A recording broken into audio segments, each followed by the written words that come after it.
Hi everyone, എല്ലാവരെയും PSC online പരിശീലനത്തിൻ്റെ മറ്റൊരു ഭാഗത്തേക്ക് സ്വാഗതം ചെയ്യുന്നു. നമ്മളിന്ന് ദശാംശ സംഖ്യകൾ എന്നുള്ള പാർട്ടിൻ്റെ അധ്യായത്തിൻ്റെ ഏറ്റവും അവസാനത്തെ ഭാഗത്തേക്കാണ് കടക്കുന്നത്. ദശാംശ സംഖ്യകളുടെ അവസാന ഭാഗമായ ഇതിൽ നമ്മൾ ഡിസ്കസ് ചെയ്യുന്നത് ദശാംശ സംഖ്യകളിൽ നിന്ന് പ്രീവിയസ് ക്വസ്റ്റ്യൻസിൽ വന്ന് കണ്ടിട്ടുള്ള ചില ഡിഫറൻ്റ് ആയിട്ടുള്ള ചോദ്യങ്ങളെ പറ്റിയാണ്. അപ്പോൾ നമുക്ക് ആ ഓരോ ചോദ്യവും ശ്രദ്ധയോടെ മനസ്സിലാക്കാനായിട്ട് ശ്രമിക്കാം. ആദ്യത്തെ ചോദ്യം നോക്കാം. ചോദ്യം ഇതാണ്. ഇത് PSCക്ക് മുൻപ് ചോദിച്ച ഒരു മുൻവർഷ ചോദ്യ പേപ്പറിൽ നിന്ന് വന്നൊരു ചോദ്യമാണ്. 1 + 10 + 100 + 1000 എന്ന സംഖ്യ ദശാംശ രൂപത്തിൽ എങ്ങനെ എഴുതാം എന്നുള്ളതാണ് ചോദ്യം. അപ്പോൾ ഒരു തുക നമുക്ക് 4 സംഖ്യകളുണ്ട്, 4 ഒരു പൂർണ്ണസംഖ്യയും 3 ഭിന്നസംഖ്യകളും തന്നിട്ടുണ്ട്. അപ്പോൾ ഇവയുടെ തുക എന്ന് പറയുന്ന ആ ഒരു സംഖ്യയെ നമുക്ക് എങ്ങനെയാണ് ദശാംശ രൂപത്തിൽ എഴുതാൻ സാധിക്കുക എന്നൊരു ചോദ്യമാണ്. നമുക്ക് ദശാംശത്തിൻ്റെ ആ ഒരു ആശയം മനസ്സിലായിട്ടുണ്ടെങ്കിൽ വളരെ എളുപ്പത്തിൽ നമുക്ക് ഉത്തരം കണ്ടെത്താവുന്ന ഒരു ചോദ്യമാണ്. അതായത് ദശാംശം എന്ന് പറഞ്ഞാൽ നമ്മളെപ്പോഴും പറയുന്നത് 10 അല്ലെങ്കിൽ 10ൻ്റെ ഏതെങ്കിലും ഒരു പവറിൻ്റെ അതിൻ്റെ ഒരു അംശം, അതിൻ്റെ ഒരു ഭാഗം എന്നുള്ള അർത്ഥത്തിലാണ് നമ്മൾ ദശാംശം എന്നുള്ള പ്രയോഗം തന്നെ പറയുക. അപ്പോൾ ഇവിടെ 10, 100, 1000 അങ്ങനെയുള്ള ഓരോ ആ സംഖ്യകളുടെയും ഓരോ ഭാഗം എന്നുള്ള 10-1, 100-1, 1000-1 എന്നുള്ള രീതിയിൽ വരുന്നത്.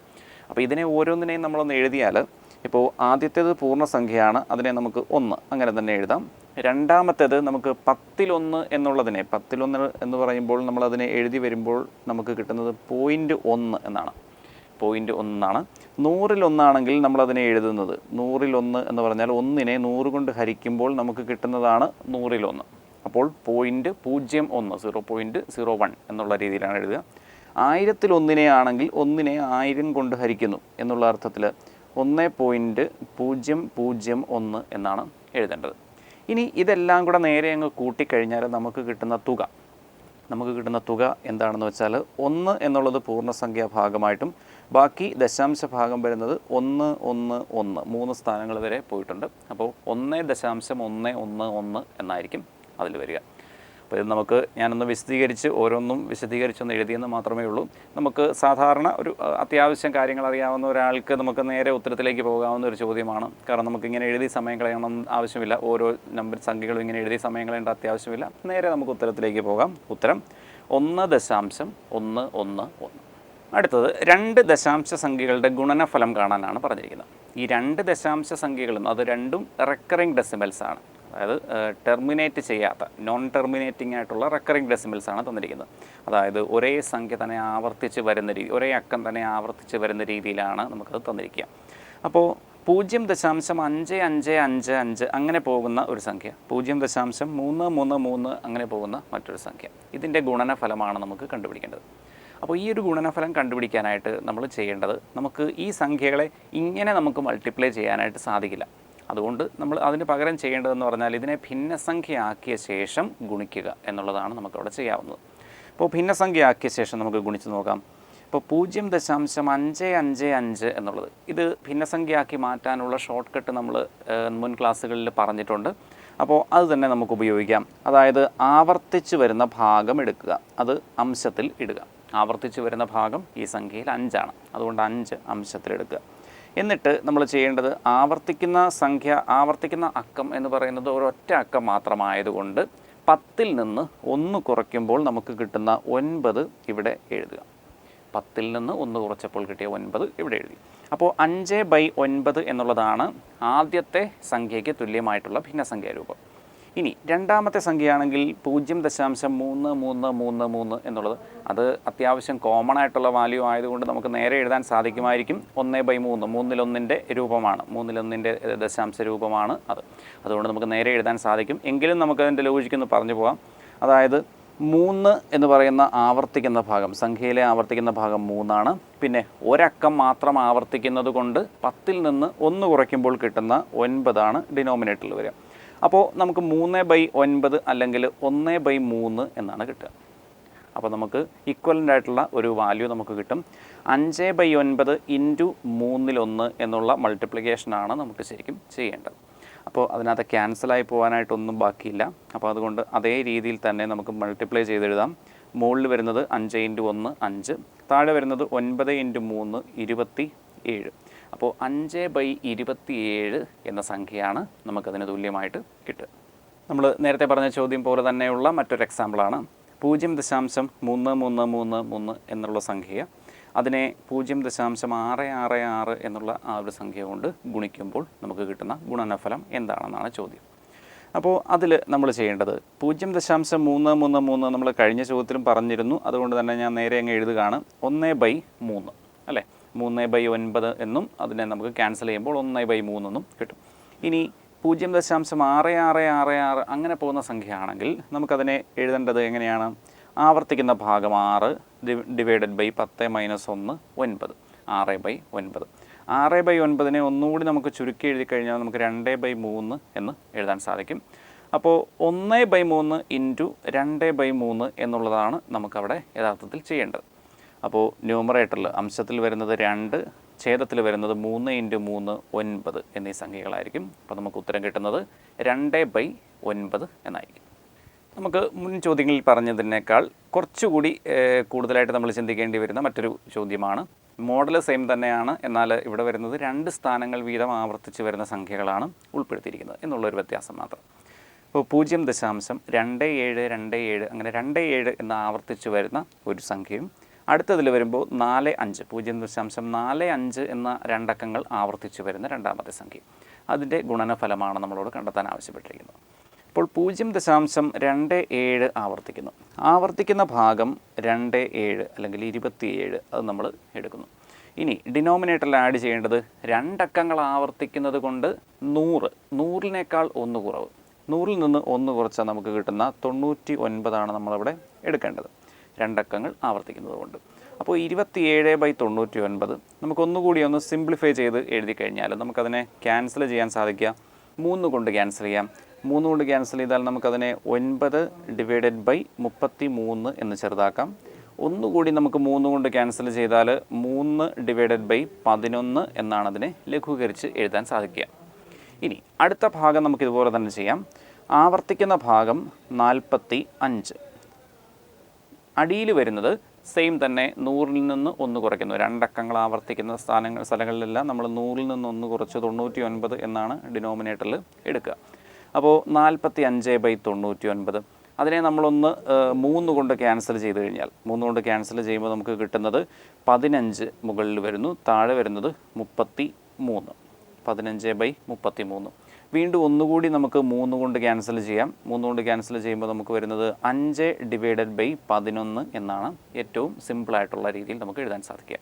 അപ്പോൾ ഒരു വശത്ത് 3/11 മറുവശത്ത് 5/11 എന്നീ സംഖ്യകളാണ് കിട്ടുക. ഇനി നമുക്ക് ഗുണിച്ച് ഗുണനഫലം എഴുതാം. അതായിരിക്കും നമ്മുടെ ഉത്തരം.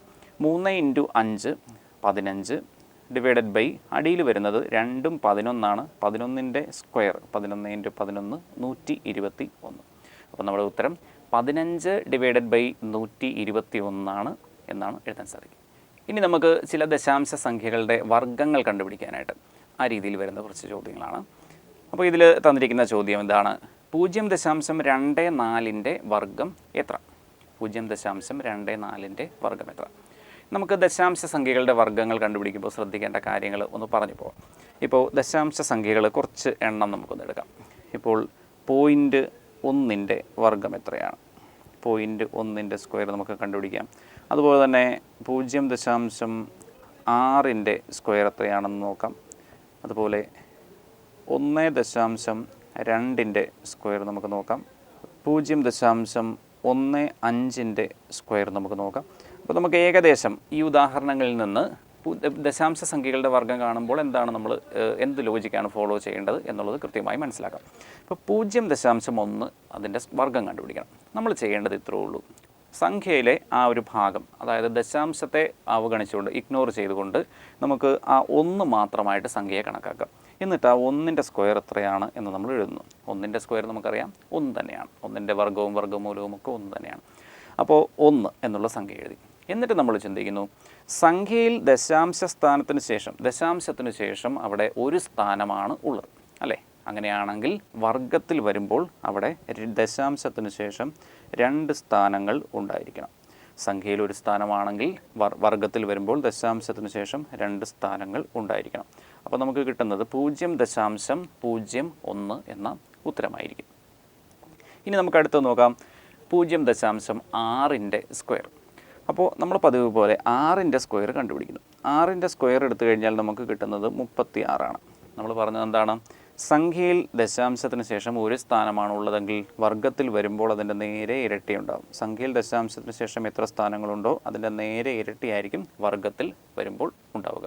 അപ്പോൾ സംഖ്യയിൽ 1 ഉണ്ടെങ്കിൽ വർഗ്ഗത്തിൽ വരുമ്പോൾ 2 ഉണ്ടാവണം. സംഖ്യയിൽ 2 സ്ഥാനങ്ങളുണ്ടെങ്കിൽ ദശാംശത്തിന് ശേഷം 2 പ്ലേസസ് ഉണ്ടെങ്കിൽ വർഗ്ഗത്തിൽ വരുമ്പോഴത്തേക്ക് അവിടെ 4 പ്ലേസസ് ഉണ്ടായിരിക്കണം. ആ ഒരു ലോജിക്കിലാണ് നമ്മളത് ചെയ്യേണ്ടത്. ഇനി 1.2ൻ്റെ സ്ക്വയർ, അവിടെയും സംഖ്യയിൽ ദശാംശത്തിന് ശേഷം ഒരു സ്ഥാനമാണുള്ളത്. അപ്പോൾ നമുക്ക് 12ൻ്റെ സ്ക്വയർ എടുക്കാം. 12ൻ്റെ സ്ക്വയർ എടുത്തു കഴിഞ്ഞാൽ നമുക്ക് കിട്ടുന്നത് 144ആണ്. അപ്പോൾ 144 നമ്മൾ എന്ത് മാറ്റം വരുത്തണമെന്ന് നോക്കുക. സംഖ്യയിൽ അതായത് 1.2ൽ ദശാംശത്തിന് ശേഷം വരുന്നത് ഒരക്കമാണ് അല്ലെങ്കിൽ ഒരു സ്ഥാനമാണ് എങ്കിൽ നമ്മൾ സംഖ്യയിൽ വർഗ്ഗത്തിൽ വരുമ്പോഴത്തേക്ക് അവിടെ 2 സ്ഥാനങ്ങൾ നമുക്ക് ഉണ്ടായിരിക്കണം. അപ്പോൾ നമുക്ക് 1.44 എന്നാണ് വർഗ്ഗം കിട്ടുക. അതേപോലെ 0.15 15ൻ്റെ സ്ക്വയർ കണ്ടുപിടിക്കാം. 15ൻ്റെ സ്ക്വയർ എടുത്തു കഴിഞ്ഞാൽ നമുക്ക് കിട്ടുന്നത് 225ആണ്.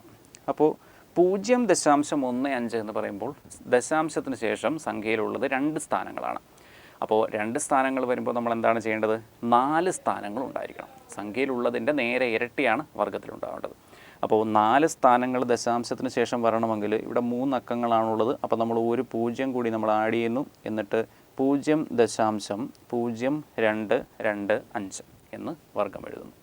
അപ്പോൾ ഇതാണ് നമ്മൾ ദശാംശ സംഖ്യകളുടെ വർഗ്ഗം എഴുതാനായിട്ട് നമ്മൾ ചെയ്യേണ്ടത്. ആ സംഖ്യയെ മൊത്തത്തിൽ അങ്ങ് വർഗ്ഗം കണ്ടുപിടിക്കുക. സംഖ്യ ഏതാണ് മാത്രമേ ഉള്ളൂ എന്ന് വിചാരിച്ച് അക്കങ്ങളെടുത്ത് വർഗ്ഗങ്ങൾ കണ്ടുപിടിക്കുക. എന്നിട്ട് ദശാംശ സ്ഥാനം മാറ്റി എഴുതുക. ഇപ്പോൾ സംഖ്യയിൽ ദശാംശത്തിന് ശേഷം എത്ര സ്ഥാനങ്ങളുണ്ടോ അതിൻ്റെ നേരെ ഇരട്ടി ആയിരിക്കണം വർഗ്ഗത്തിൽ ഉണ്ടാവേണ്ടത്. ഇനി നമുക്ക് നമ്മുടെ ചോദ്യത്തിലേക്ക് വരാം. 0.24ൻ്റെ വർഗ്ഗം. ഈ 24ൻ്റെ സ്ക്വയർ സാധാരണഗതിക്ക് നമ്മൾ അറിഞ്ഞിരിക്കേണ്ടതാണ്. കാരണം ഒരു 30 വരെയൊക്കെയുള്ള സംഖ്യകളുടെ സ്ക്വയറുകൾ നമ്മൾ തീർച്ചയായിട്ടും പഠിച്ചിരിക്കുന്നത് നല്ലതാണ്. നമുക്ക് മാത്സിൻ്റെ ജനറലി നമുക്ക് ആവശ്യം വരുന്നൊരു ഭാഗമായതുകൊണ്ട്. പിന്നെ അറിയില്ലെങ്കിൽ നമ്മളത് ചെയ്ത് കണ്ടുപിടിക്കാം. അപ്പോൾ ഞാൻ ഏതായാലും അതിൻ്റെ സ്ക്വയർ ഡയറക്റ്റ് ആയിട്ട് അങ്ങ് എഴുതുകയാണ്. 24ൻ്റെ സ്ക്വയർ എന്ന് പറയുന്നത് 576ആണ്. 24 × 24 ചെയ്യുമ്പോൾ നമുക്ക് കിട്ടുന്ന ഗുണനഫലം 576ആണ്. അപ്പോൾ നമ്മുടെ സംഖ്യയിൽ ദശാംശത്തിന് ശേഷം 2 സ്ഥാനങ്ങൾ വരുന്നു. അതുകൊണ്ട് നമ്മൾ വർഗ്ഗം എഴുതുമ്പോൾ അവിടെ 4 സ്ഥാനങ്ങൾ വരണം. അപ്പോൾ ഇവിടെ 3 അക്കങ്ങൾ മാത്രമേ ഉള്ളൂ. അതുകൊണ്ട് നമ്മൾ ഒരു 0 കൂടി നമ്മൾ ആഡ് ചെയ്യേണ്ടി വരും. അപ്പോൾ 0.0576 എന്നാണ് നമുക്ക് ഈ സംഖ്യയുടെ വർഗ്ഗം എഴുതാൻ സാധിക്കുക. 0.24ൻ്റെ സ്ക്വയർ 0.0576. അടുത്തതും ഇതുപോലെ തന്നെ 9.9ൻ്റെ സ്ക്വയറാണ്. 9.9ൻ്റെ സ്ക്വയർ. അപ്പോൾ 9.9ൻ്റെ സ്ക്വയർ കണ്ടുപിടിക്കാനായിട്ട് നമ്മൾ 99ൻ്റെ സ്ക്വയറാണ് കണ്ടുപിടിക്കേണ്ടത്. 99ൻ്റെ സ്ക്വയർ. ഇപ്പോൾ ഈ 100-നൊക്കെ അടുത്തുള്ള സംഖ്യകളുടെ സ്ക്വയർ കണ്ടുപിടിക്കാനായിട്ട് നമുക്ക് കുറച്ചുകൂടെ ഷോർട്ട് കട്ട് രീതിയിൽ കണ്ടുപിടിക്കാൻ മാർഗ്ഗങ്ങളുണ്ട്. അത് നമുക്ക് ആ സ്ക്വയറിൻ്റെ വർഗ്ഗവും വർഗ്ഗമൂലവും എന്നുള്ള ആ ഒരു ടോപ്പിക്കിൽ പൂർണ്ണമായിട്ട് നമുക്ക് ഉൾപ്പെടുത്തി ഡിസ്കസ് ചെയ്യാം. അപ്പോൾ 99ൻ്റെ സ്ക്വയർ നമുക്ക് ചെയ്യുമ്പോൾ അത് നമുക്ക് കിട്ടുന്നത് 9801 എന്നായിരിക്കും. 9801. അപ്പോൾ ആ ഒരു സംഖ്യയിൽ നമ്മൾ എന്ത് മാറ്റം വരുത്തണമെന്ന് നോക്കുക. ദശാംശ സ്ഥാനത്തിൽ 9.9, അതായത് ദശാംശത്തിന് ശേഷം ആ ഒരു ഡെസിമൽ പോയിൻറ്റിന് ശേഷം ഒരു സ്ഥാനം മാത്രമാണ് സംഖ്യയിൽ വന്നിരിക്കുന്നത്. അപ്പോൾ നമ്മളതിൻ്റെ വർഗ്ഗം എടുക്കുമ്പോൾ നമുക്ക് കൊടുക്കേണ്ടത് 2 സ്ഥാനങ്ങളാണ്. സംഖ്യയിലുള്ളതിൻ്റെ നേരെ ഇരട്ടി എന്നുള്ള അർത്ഥത്തിൽ നമ്മൾ എടുക്കുന്നു. അപ്പോൾ 98.01 എന്നായിരിക്കും ഈ സംഖ്യയുടെ വർഗ്ഗം നമുക്ക് എഴുതാൻ സാധിക്കുക. അടുത്ത് നമുക്ക് കുറച്ചുകൂടി ചെറിയൊരു സംഖ്യയാണ് 0.016 അതിൻ്റെ സ്ക്വയർ കണ്ടുപിടിക്കാനായിട്ട്. അപ്പോൾ നമ്മൾ പതിവ് പോലെ തന്നെ ചെയ്യുന്നു. 16ൻ്റെ സ്ക്വയർ കണ്ടുപിടിക്കുന്നു. 16ൻ്റെ സ്ക്വയർ നമ്മൾ എഴുതിയാൽ 16ൻ്റെ സ്ക്വയർ 256ആണ്. 256. അപ്പോൾ 256 എന്ന് പറയുന്ന സംഖ്യയ്ക്ക് 3 അക്കങ്ങൾ മാത്രമാണ് ഉള്ളത് അല്ലേ. അപ്പോൾ 0.016 എന്ന് പറയുമ്പോൾ ദശാംശത്തിന് ശേഷം ഡെസിമൽ പോയിൻറ്റിന് ശേഷം 3 അക്കങ്ങൾ അവിടെ സംഖ്യയിൽ വരുന്നുണ്ട്. അപ്പോൾ നമ്മൾ സ്ക്വയർ എഴുതുമ്പോൾ തീർച്ചയായിട്ടും ഡെസിമൽ പോയിൻറ്റിന് ശേഷം 6 അക്കങ്ങൾ സ്ക്വയറിലുണ്ടായിരിക്കണം. അപ്പോൾ ആ 6 അക്കങ്ങളിൽ ഇവിടെ 3 അക്കങ്ങൾ മാത്രമേ ഉള്ളൂ. അതുകൊണ്ട് ബാക്കിയുള്ളത് നമ്മൾ 0 ചേർത്തായിരിക്കും എടുക്കുക. അപ്പോൾ 000 3 പൂജ്യങ്ങൾ നമ്മൾ ആഡ് ചെയ്തു. അതിന് ശേഷമായിരിക്കും അവിടെയായിരിക്കും ഡെസിമൽ പോയിൻറ്റ് വരിക. അപ്പോൾ നമുക്ക് കിട്ടേണ്ട ഉത്തരവെന്ന് പറയുന്നത് ഇതാണ് 0.00025 ഇങ്ങനെ. അപ്പോൾ ഈ ഒരു ഭാഗത്ത് നമ്മൾ ഡിസ്കസ് ചെയ്തത് ഡെസിമൽ നമ്പേഴ്സുമായിട്ട് ദശാംശ സംഖ്യകളുമായിട്ട് ബന്ധപ്പെട്ട മറ്റ് ചില ചോദ്യങ്ങളാണ്. അപ്പോൾ ഇതോടെ നമ്മൾ ആ ദശാംശ സംഖ്യകൾ എന്നുള്ള ആ ഒരു ഭാഗം കംപ്ലീറ്റ് ആയി. എങ്കിലും നമുക്ക് പൂർണ്ണമായി പറഞ്ഞാൽ ദശാംശ സംഖ്യകൾ നമുക്ക് എല്ലായിടത്തും മാത്സിൽ എല്ലായിടത്തും എല്ലാ ടോപ്പിക്കിലും നമുക്ക് ആവശ്യം വരുന്ന കാര്യം തന്നെയാണ്. അതുകൊണ്ട് തന്നെ നമ്മൾ കൃത്യമായിട്ട് അറിഞ്ഞിരിക്കണം. ഇങ്ങനത്തെ ചില ടോപ്പിക്കുകൾ തന്നെ ബേസിക് ന്യൂമറിക്കൽ എബിലിറ്റി എന്ന് പറയുന്ന ആ ഒരു ഭാഗത്താണ് ഉൾപ്പെടുക. അതുകൊണ്ട് തന്നെ നമുക്ക് എല്ലായിടത്തും ഒരുപോലെ ആവശ്യം വരാവുന്ന ഒരു കാര്യം തന്നെയാണ്. ഇപ്പോൾ ഒരു ജോമെട്രിയുടെ ഒരു ചോദ്യം ചെയ്യുമ്പോഴാണെങ്കിലും നമുക്കിപ്പോൾ ഒരു സമചതുരത്തിൻ്റെ ഒരു വശം 4.5 എന്ന് പറയുമ്പോൾ ആ 4.5യുടെ സ്ക്വയർ നമ്മൾ കണ്ടുപിടിക്കേണ്ടി വരും. അല്ലെങ്കിൽ നമുക്ക് 2 ദശാംശ സംഖ്യകൾ ഗുണിക്കേണ്ടി വരും. അപ്പോൾ അങ്ങനെയുള്ള ആവശ്യങ്ങൾ നമുക്ക് എല്ലാ ടോപ്പിക്കുകളിലും ഒരുപോലെ ആവശ്യം വരുന്ന ഒരു കാര്യമായതുകൊണ്ട് തന്നെ നമ്മൾ കൃത്യമായി മനസ്സിലാക്കിയിരിക്കേണ്ടതും ഒരു ആവശ്യകതയാണ്. മറ്റൊരു ടോപ്പിക്കുമായി വീണ്ടും കാണാം. Thank you.